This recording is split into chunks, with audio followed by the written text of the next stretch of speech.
How can you be a Christian and support this? How can you be a believer and support that?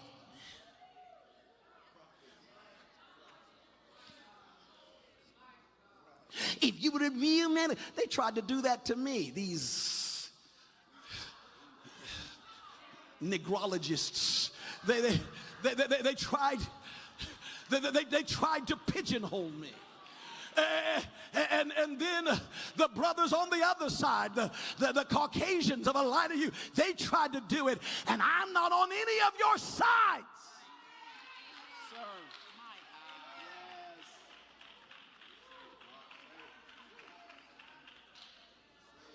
You say, with Bishop McClendon, you're going to get some doors closed. Oh, I'm sorry. I read the book. My God shuts doors that no man can open and open doors that no man can shut. How you going to shut a door on me that my God owns? If he wants me in, he'll get me in. And I got even bigger news than that. I don't need the door. If he wants me in, he'll get me in some other way.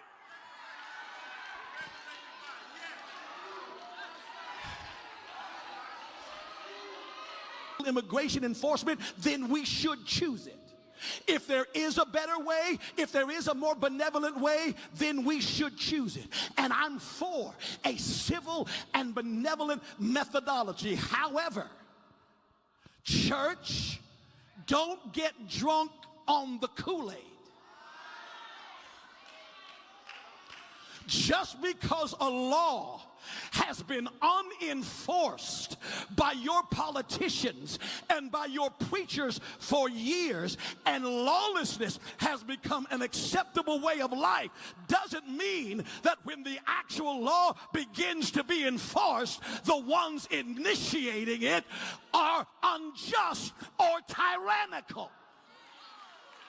See, you don't like me. I don't care. Yes, this nation is a nation of immigrants, but it is not a nation of illegal immigrants. Ain't nobody saying nothing to me. And any nation that determines to not enforce law is a nation that will not exist. Now, Bishop McClendon, you're siding with the people who want to kick all the illegal. No, I'm not. If there's a way to get them on a periodic and proposed methodology to citizenship and to govern them along the way, then do it. And to hell with this ideology that they're doing jobs we don't want to do. Well, here's the question. Why don't you want to do the job? Since you ain't got one, you think you're too high and mighty for a little picking? Your children are too privileged to be the maid or the gardener? Don't say nothing to me.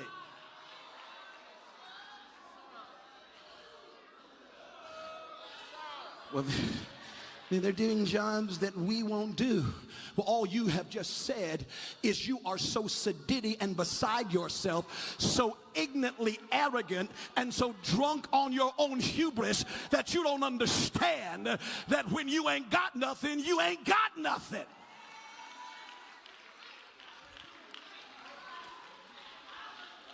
You want a Mercedes-Benz without a job.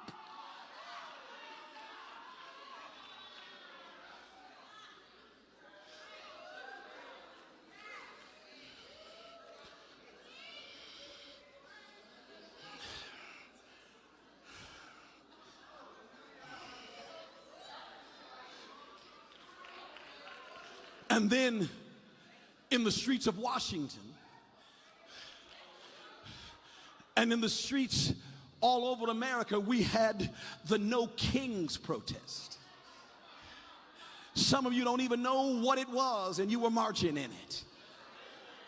Some of you have no idea what was going on, and you were out there in the streets talking about no kings.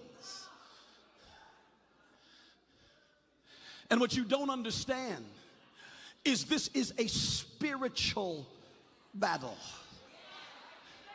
And you are ignorantly espousing espousing doctrines that you don't even know what they mean, naturally or spiritually. The No Kings protest was actually entitled the 50-51 movement, 50501. How many of you knew that? You know why? Because CNN won't tell you. And ABC won't tell you. And Fox News, if they tell you, they'll tell you later. Ain't nobody saying nothing to the preacher. Grab your neighbor's hand and say, do some research, read some stuff. Don't just go with everything everybody tells you and pick up a flag and start hollering stuff and you don't even know what the devil it means.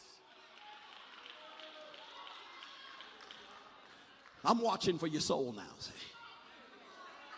For your mind, for your will, for your emotions, because some of you are upset and you should be at peace. Some of you are exhausted from marching when you should have been in the house praying in the Holy Ghost.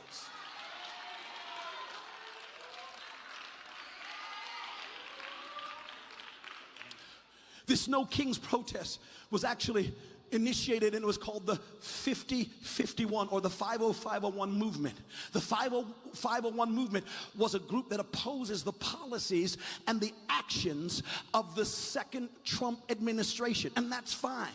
This is America. You can oppose what you want, but the term No Kings is a symbolic rejection of the organizers' perception of the authoritarian behavior of this sitting president, drawing an analogy that his behavior is more likened to that of a king or a monarch or a dictator than that of a democratically elected leader. But may I say to you, he was democratically elected.